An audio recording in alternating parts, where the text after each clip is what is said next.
ఓం నమ శివాయ. ఇప్పుడు రాక్షసులు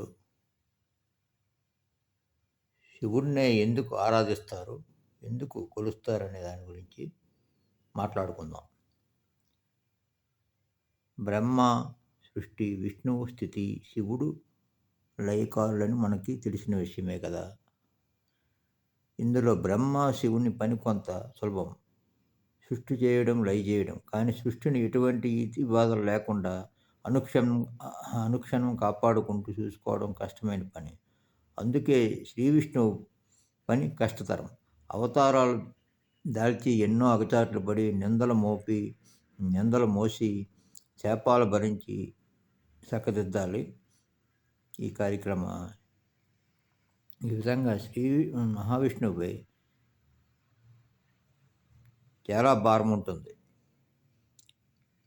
సృష్టించిన బ్రహ్మకి, లయకారుడైన పరమేశ్వరునికి సృష్టిలో సమస్యలు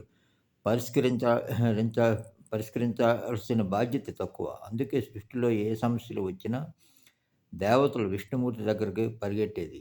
తద్వారా ఆ సృష్టిలో వినాశనకారకులైన రాక్షసులకు ఆ సృష్టిని కాపాడే బాధ్యత కలిగిన విష్ణువుకు శత్రుత్వం సహజమే కదా! విష్ణువుకు ఆ బాధ్యత, అందులో కష్ట నష్టాలు తెలుసు కాబట్టే ఆయన అసులభుడు. అంత తొందరగా ఎవరిని నమ్మడు. ఒక పట్టాన ప్రత్యక్షం కాడు. వరాలు ఇవ్వడు. ఎందుకంటే ఏ వరం ఇస్తే అది దుర్వినియోగం అయ్యి తాను మళ్ళా ఈ మరో అవతారం దాల్చాల్సి వస్తుందో అని చిరాకు. భగవంతుడు కూడా అందరూ పుణ్యాత్ములై ఆయనకి పని కల్పించకుండా ఉంటే హాయిగా వైకుంఠంలో ఉంటాడు అనే కదా అనుకుంటాడు.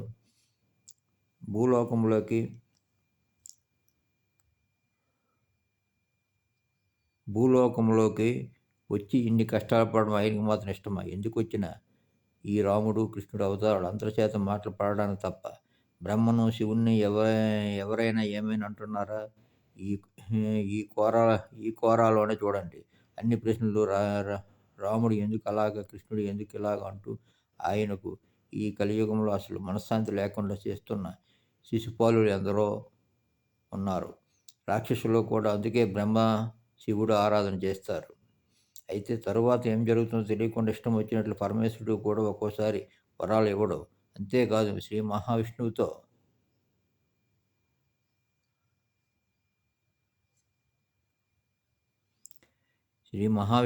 పాటు అయినా కూడా కొన్ని అవతారాలు తన అంశ ద్వారా దాల్చాడు. ఉదాహరణ శ్రీరాముని సేవకు హనుమగా.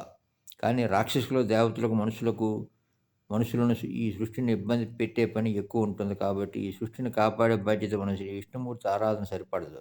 పరమేశ్వరుని ఆరాధన సరైందని భావిస్తారు.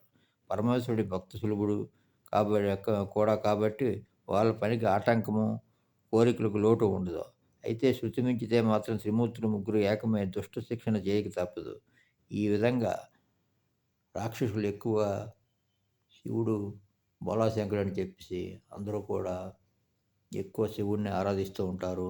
తన కోరికలు నెరవేర్చుకోవడానికి, తనకి ఎటువంటి ఆశలున్నా లేదా ఎటువంటి ఆశయాలున్నా నెరవేర్చుకోవడానికి ఎక్కువగా శివుణ్ణే ఆరాధిస్తూ ఉంటారు. ఆయన భక్తులు చాలా ప్రీతికరమైన వాడు భక్తులకి. అందుచేత శివారాధన గొప్పదని భావిస్తూ ఆయన్ని ఏకధాటిగా మనోనిశ్చయంతో చాలా ఘోర తపస్సులు చేస్తారు కూడా. వారి ఘోర తపస్సులకు ప్రత్యక్షమై వారికి కావలసిన వరాలు కూడా ఆయన చాలా తొందరగానే ఇస్తాడు. అందుకే ఆయన బోలాశంకరుడు అని కూడా అంటూ ఉంటారు.